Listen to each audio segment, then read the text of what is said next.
one of the most fascinating things about learning different languages, especially if they're too far apart, like in your case, Korean and Italian, is finding connections and commonalities.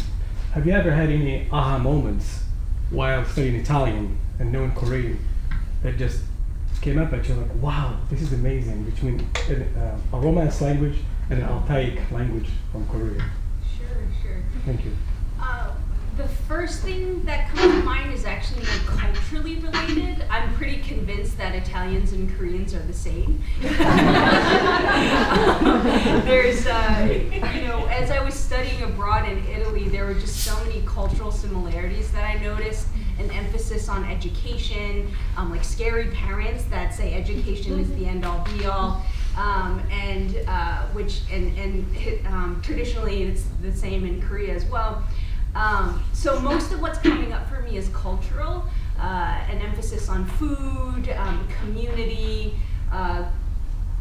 for better or for worse, a chaotic politics and political realities, I guess, even in contemporary, even in like modern Italy and modern Korea.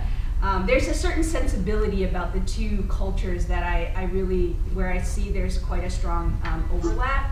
And there's actually a student who's a College of Letters major a couple of years ago did her senior thesis on the intersection between Korean communities and Italian communities. I think she interviewed folks who belong to both of those immigrant communities here maybe it was in the local area.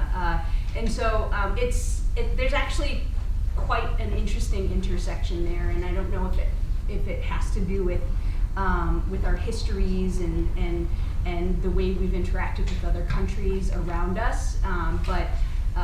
But so I hope that answers your question. But maybe you should look into the linguistic side, Kora. The linguistic side. On If the there are linguistic some side. words that cognates or because I'm sure there are some out there. I'm sure there are, and I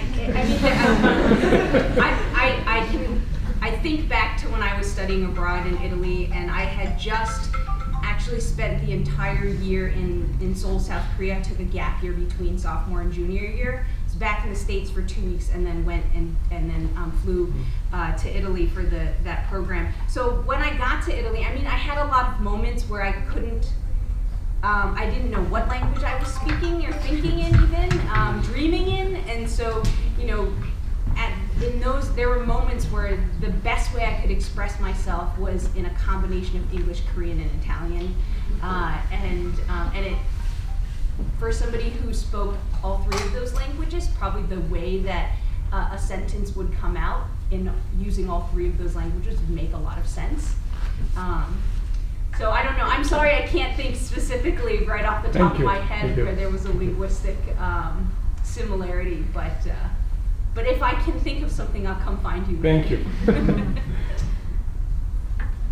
Hi, thank you so much. This is very interesting, and thank you for sharing your experiences. So, as a professor and as a person who thinks about pedagogy very much of my time, so a question for thinking back of your time in college, but then also your other experiences learning language. Is there something that you've learned in class, you mentioned some, that either stuck with you as something that was so useful, or something that you wish you'd been taught in terms of learning language differently? So a little bit of feedback on what was useful going forward, what was not, because I'm very interested in seeing what was sticks and what was not. Anybody would. I can say that, wow, I'm very loud for myself. I can say that my most useful class in Russian wasn't even at Wesleyan, it was here at St. Petersburg State, and it was a class on phonetics, which I didn't have in my Russian class at Wesleyan or my Spanish class. And our teacher literally had rubber gloves, and she would hold our tongue and say, when you say this,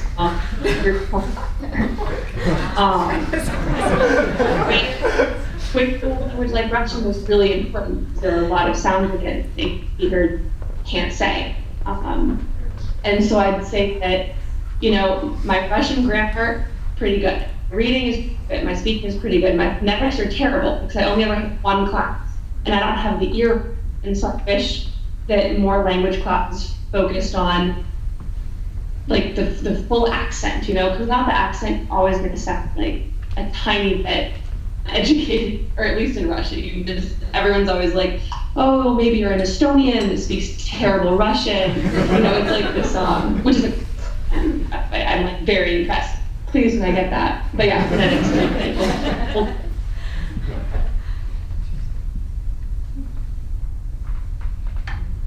I wouldn't recommend doing this necessarily, but I sort of snoozed a bit in the placement exam, and I wound up getting placed into a level that I thought was below me, but having to repeat some things that I had done on a sort of half-assed way in high school also really helped drill things in. I mean, it's all with the benefit of hindsight. I think that, you know, language learning shouldn't be static, but also to the extent that you have the ability to be immersed at some point, that is when you're really, really gonna build the rest of it out, and having the like scaffolding of just having had grammar and structure hammered in is a really good base on which to build it out. I just add quickly one thing. So I'm in law school right now, and it's been really interesting taking Spanish at the college at the same time because of the just massive differences in pedagogy.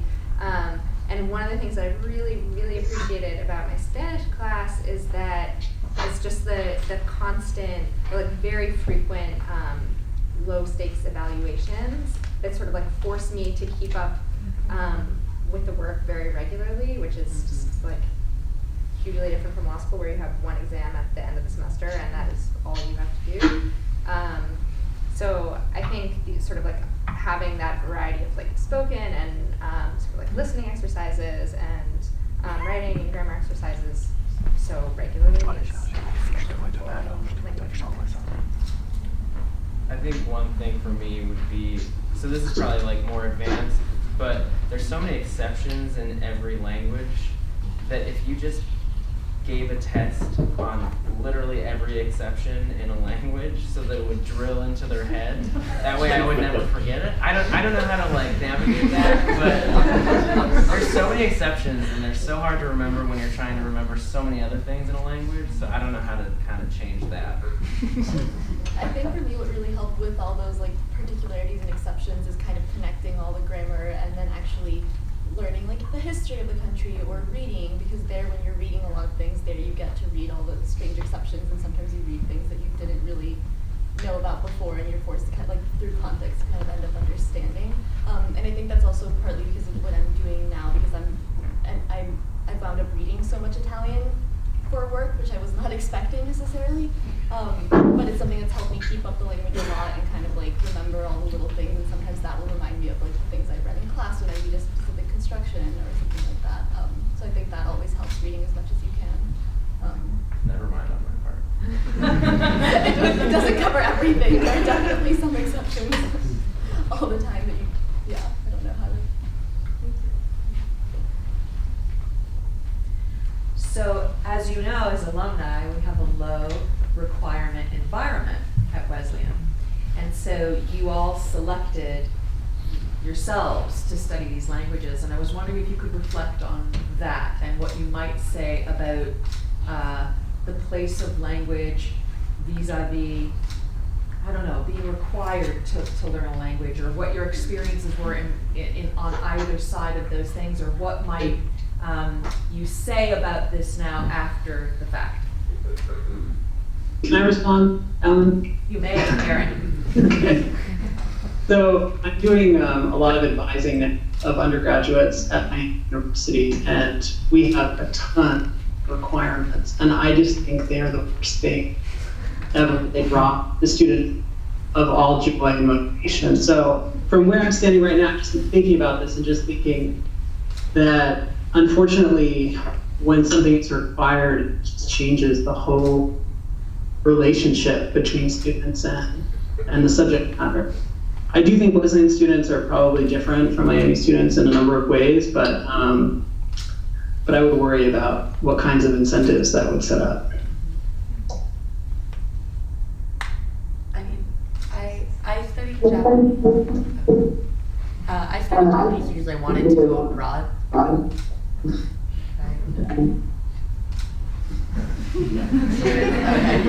Sorry, I don't want to interrupt. I started studying Japanese because I knew I wanted to go abroad to Japan, and there was 1 year requirement of studying. So I did actually come into it with this idea of like, okay, this is my like 1 required year. But the thing was, it was still moving towards a goal that was completely my own. Mm-hmm. So I think even if instituting requirements, making the requirements move towards something that is of somebody's choice. And like, I totally don't, like, I think that that 1 year requirement of Japanese is so necessary because I would have been so lost if you just plopped me in the middle of Japan without a year of it. So I do think that like, I don't love the idea that it's like required, but the fact that it was required to get to the goal that was my own was made me think about the act of it being required differently.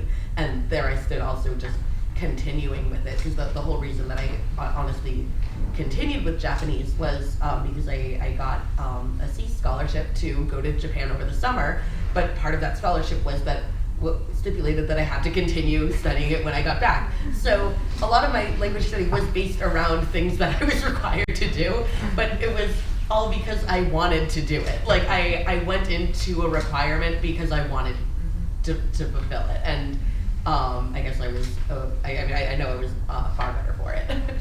So sometimes requirements can be good if they come about in kind of the right circumstances and if they're working towards a goal that's completely your own. So I was just wondering how the language that you learned changed you as a whole. I mean, it could be specific to the language or just the act of the language. Just curious about that.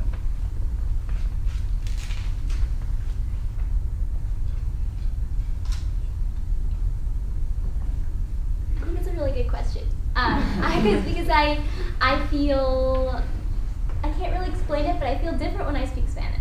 And when I'm immersed in communities that speak Spanish or with my close friends, I feel like it's tapped into a different part of my personality. I feel like I express myself a little bit differently than I wouldn't have known if I were monolingual. And I think back to this piece that we've touched on is that culture informs language, language informs culture, and the structure of the language gives you keys to that, clues, and I think it's interesting to sort of experience it. And then also to sort of analyze it and see the differences. And I think it's like this because this is the relationship between people here, and the language sort of shows you that. I can give more concrete examples, but I think it's really opened up who I am, and I'm grateful for that. So Molly kind of talked about how a construction of a word means something completely different. So in terms of like emotions, I think of like how I feel and my emotions in a completely different way when you start thinking about Russian, which I think is a way to become more emotionally intelligent, maybe. So yeah, that helps. I can't second that enough. Even with like learning specific like words or phrases, eventually you get to the point at which you're like, there's certain times in English where I just wish that I could use a Japanese word instead, because I feel like it's just getting at that exact feeling that I have so much more. Not even like a word, even just like kind of an interstitial like sigh, like I can't say how many times like in the middle of the conversation I just want to like like, and it's just like, to anybody else, it's just like, it makes no sense, but just like for me, because now I've been like constructing sentences this way, it just like it gets at the exact feeling that I have a little bit more. Yeah. In addition to the sort of ways that Italian or other languages change how you conceive of things and how you think of them, I think that my embodiment changes when I speak Italian. I think that the way that I feel in my body changes. It's not just the words and the grammatical structures, it's also the gestures, the whole way of being that comes along with learning a language really well. And that's a lot of fun.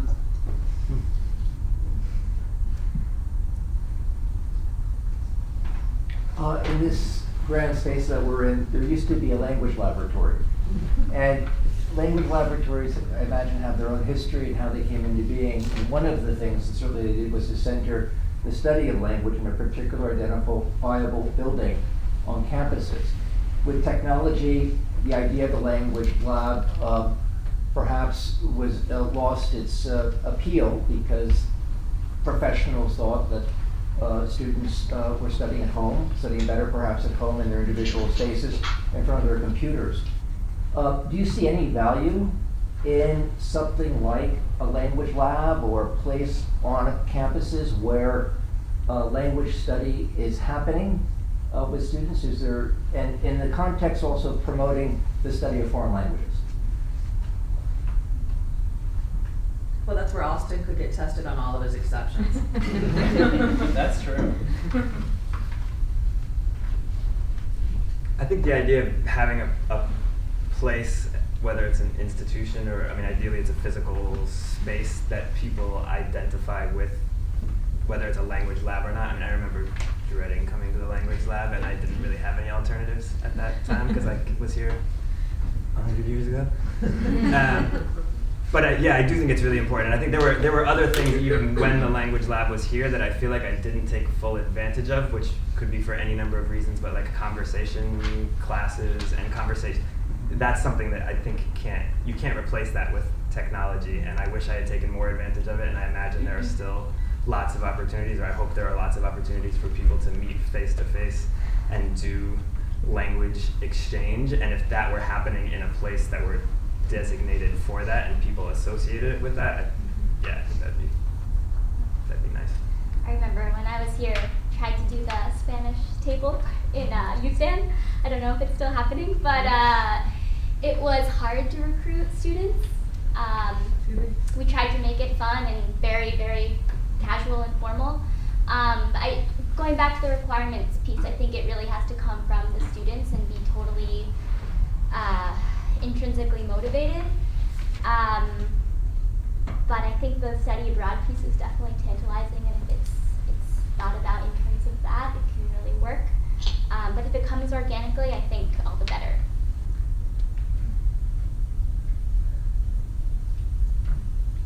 Any other questions? Yes, Claire. Thank you all for being here, by the way. So I have a quick question kind of about touching on Duolingo and Google Translate and all of that good. Like of course it's good to have that so accessible, but do you guys ever think that because it's so accessible, people don't go out of their way to learn specific things because they could always look it up, so they don't? And if there are thoughts about the issues of instant gratification with technology and language acquisition. I'm gonna anecdote. Well, it's through a friend, but she did piano for a year in Russia with an American girl that was also there to teach or teach. It was a Fulbright, and my friend the whole year learning Russian, going to class. She had a Russian boyfriend, and her roommate loaded the Google Translate app where you can take a picture of things and it translates them for you. And she did that for the whole year. So it was these bright girls, like American, the Fulbright, and they came to Russia, and one learned Russian and one didn't. So I think that it's kind of, if the desire isn't there, you're not going to learn the language. And the app did help that girl live for a year in Perm, and she had a great time, and she left with no Russian skills, but she didn't want them. For me, asking someone to learn a language they don't want them. Hold on, that's like a little bit of a different topic, but in terms of, you may think you want to learn a language, but if you're going to be the person that's going to go on the Google Translate, then it's just like walking uphill. That's not a phrase, is it? You'll lose my English. Well, you understand what I mean. I pay my thing. I think it depends a lot on Google Translate, when I was working at this hospital as an interpreter, was like our #1 enemy. It was the worst possible thing that people could do, because it not only, first of all, they were in a hospital where there were 20 full-time interpreters and they were using their phones, but it wasn't just for people who, it was actually much more dangerous for people who spoke a little bit of the language that they were aiming for and then decided that they could provide care because they were stumbling through it and they had this crutch of Google Translate. So I think, in healthcare settings, in legal settings, for the most part, education, there's certifications now for interpretation, and there's a bit more attention, although I think it depends on the institution that you're in about whether these things are being used. But like, I think it's wonderful when I go somewhere and I don't speak the language and I have a smartphone and I have a global data plan and I can figure everything out. Like, that's great, and that is a fine purpose for these things. But like, it really, the context really matters, and it continues to be the case. I was in a substance use treatment center yesterday, and the staff were joking about the fact that they haven't paid for language line phone interpreters. They don't have any interpreters on staff, and they were like, we make do with our phones. And it's like, well, that's not only dangerous, it's also a violation of the Civil Rights Act. Like these things are illegal, and they have really, really horrible consequences. And not to overstate the dangers of something like Google Translate, because I think there are great uses of it. It totally depends on what it's being used for. I just have something to say to what you're saying. My best friend, Rusty Barrett, is also a linguist, and he's written an article about healthcare situations where caregivers speak a little Spanish, but not enough to really communicate, and the miscommunication that happens therefore. And we have great, speaking of technology, I don't want to just criticize technology. We have amazing systems where you can beam in by video or by phone an interpreter in 200 languages in less than a minute. And it costs money, but we're talking about healthcare settings. Healthcare settings in the US, for the most part, have money. There was a question here. Thank you guys all for coming in again. And I'd love to ask a question that revolves a little roughly, so for any of you who want to answer this, but imagine you just had in front of you your former student self. What advice would you give them if they were just, to tell you, I'm learning this language? What do you have to tell them? My number one thing would be just to take more languages, because, seriously, especially in my case, especially Spanish, which is going to be, which I need. But I spent the last, so I graduated in 2010. Yeah, I spent the last close to 10 years sort of trying to learn Spanish on my own, after college, and talking about technology. I think Duolingo is great. Things like that are very useful in a setting where you don't have a formal education at your fingertips. But it's so vastly different being able to having the privilege of being able to go into a classroom 5 days a week to learn language, and unless you find yourself a full-time student again, you are never going to have that opportunity again. So and it's one of the things that you really, I don't know, a liberal arts education is a wonderful thing, and gain things from all of your courses, but a language is something that you'll actually be able to hold on to in a really concrete way and be able to use. So that's what I would say to myself. Mine would be maybe not fixate on the grade, because 18, 19-year-old me fixated on the grade, but that ultimately doesn't matter. It's if you take away the grade part, you actually want to learn more, because it's kind of about the requirement type deal. It's once you have a requirement, you don't want to do it. So yeah, kind of really just trying to learn the language more rather than fixating on understanding that particular grammatical construction to get an A. I also would say, I know people are learners, and there are a lot of apps on your phone for things like flashcards, but the one thing that helped me in Spanish and Russian is just literally writing out flashcards.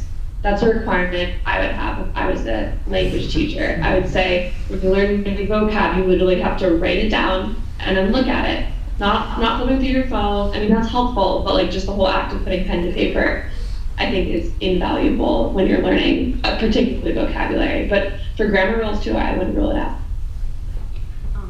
Along the similar lines of where Austin was going with what he shared, I would love to tell my younger self that when it comes to speaking and actually doing a practical act of speaking, that I can throw some of the grammar out the window.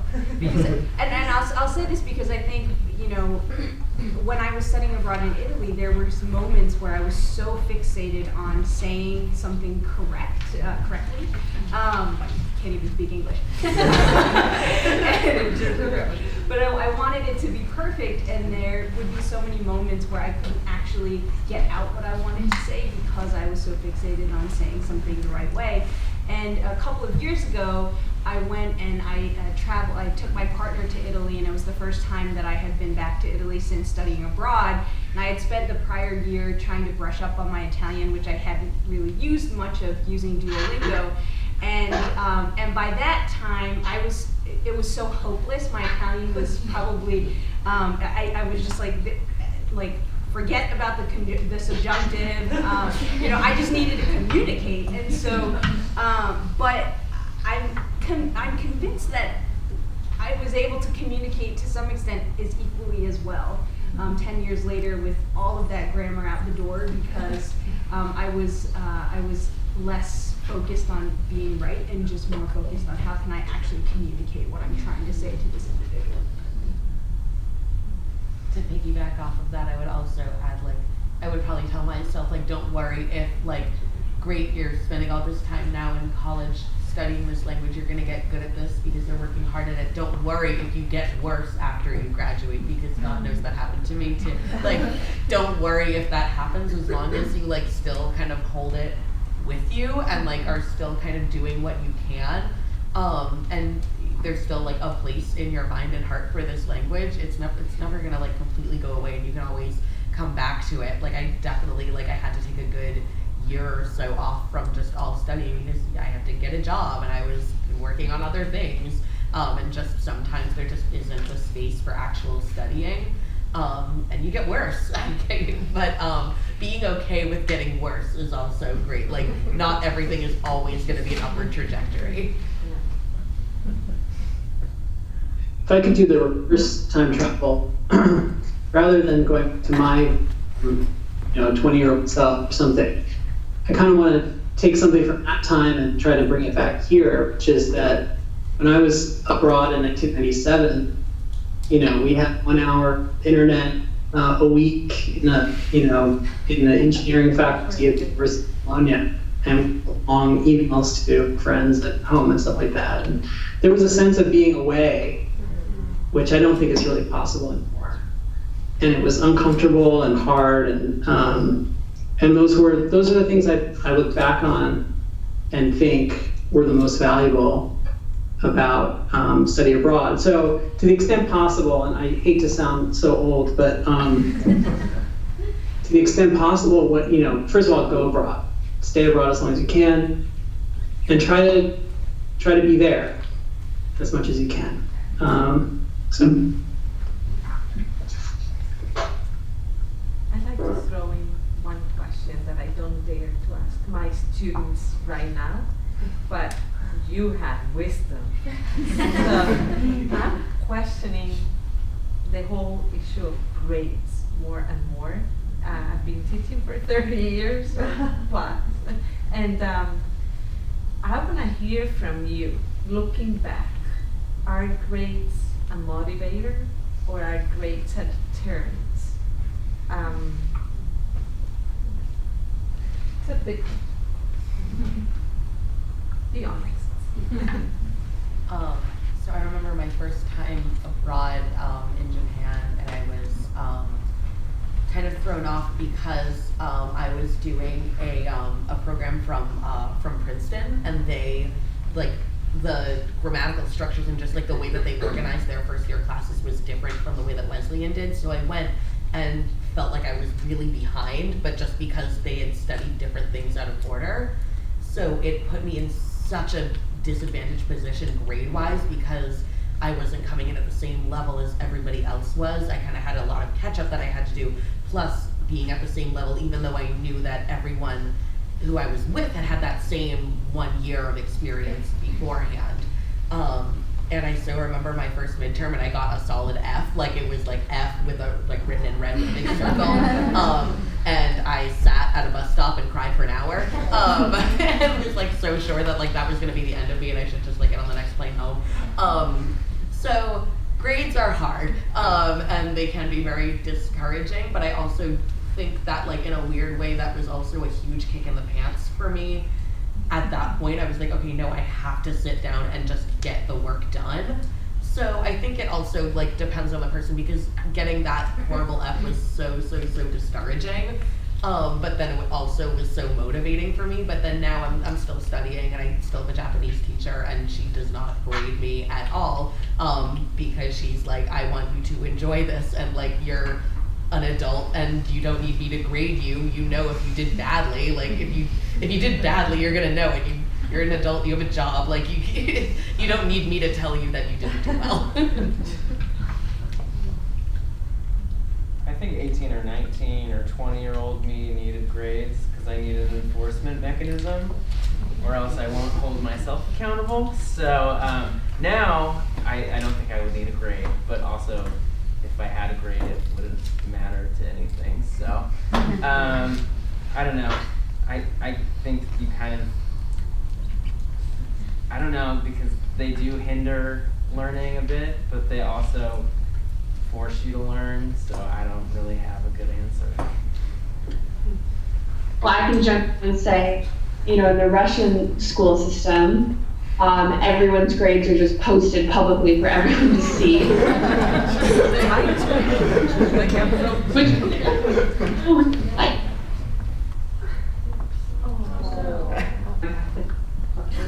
I just, yeah, that's my. Yeah. Can you repeat what you said? Yeah. You froze. You froze Me? on us. Yeah. Yes, so in the Russian school system, universities, where I studied, obviously, grades are posted for everyone to see. Just when the essays come out, the teacher will send a mass email saying, okay, like, y'all got a B, Austin got an F.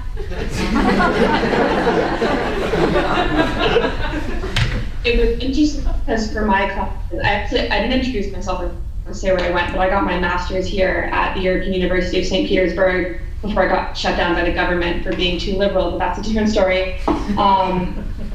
And during some of my classes, these Russian professors that were teaching us foreigners, they decided not to share grades because they thought it would make us uncomfortable.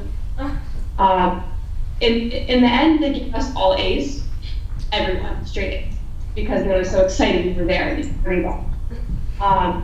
That whole experience made me realize that grades, at least, I'm definitely at a master's level, but at least it's like what Austin said at the beginning, holding yourself accountable as an 18-year-old, but when you're a 20-year-old and above, I don't think grades are important. Seeing what happened in my master's program, once grades in, but they became so meaningless because everyone gets 100, you have to design individually get 100. I found myself motivated to work again because I want to, and study Russian too, not because I knew I would get a good grade, or there was no striving anymore, and I liked that. Oh, I just wanted to add that I think grading language is very easy to do on a numerical scale, but I think it's less useful. I think proficiency levels are so much more useful.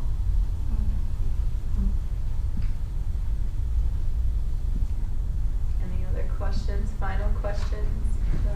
I have a quick one down here. I'd be curious to know what advice you guys have for us students here, perhaps some of us interested in starting a career in where we get to use a foreign language. I'd be curious what advice you might have for someone who's about to go into the real world and wants a job where I'm able to use my foreign language that they've learned. And that's sort of a big question, but I'd be curious to hear any thoughts you might have. Cheese.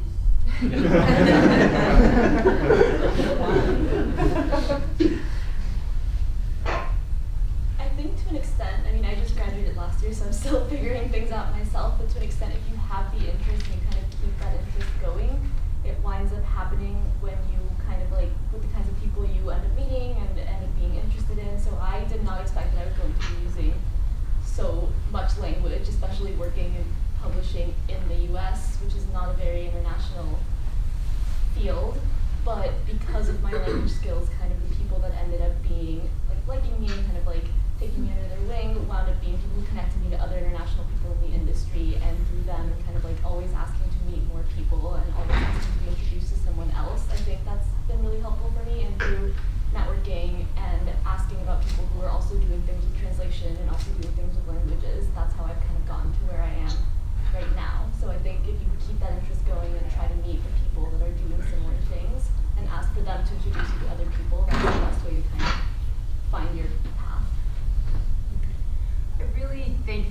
experience begets experience. So if you have this experience of learning a language or studying abroad in college, I think very organically, it's really as I'm sorry, what's your name? Isabella shared, it really just opens doors for you in ways I think that you might not be able to imagine at this point. I think as I was graduating from Wesleyan, I thought to myself, oh, well, if I really want to travel a lot, if I really want to use my language, and I think I really have to go into diplomacy or be in foreign affairs, and, you know, I certainly did not think 8 years later, 9 years later, that I would be, you know, doing international recruitment in admissions, and higher ed would be my life and my professional career.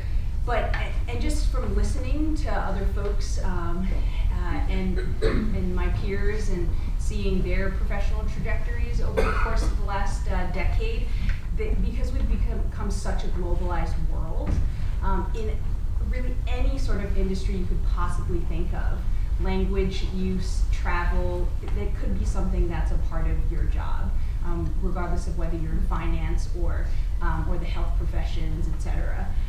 And so I think having that as an experience under your belt is going to be what eventually gets you, opens up different doors for you later on. I think when I thought about it, it was like, oh, okay, so I either have to join the State Department and become a Foreign Service officer, or I have to teach in Russia, and I don't really want to live in Russia forever. No offense, Molly. But then you go out into the world and you see that there's so many different opportunities. You can work for like different trade unions, it's like translating stuff. Like Russian video game translation makes mad money. Like, there's so many things that you can do. You just have to look and don't put yourself in that binary mode of like, I have to live in the country forever and teach or become a Foreign Service officer.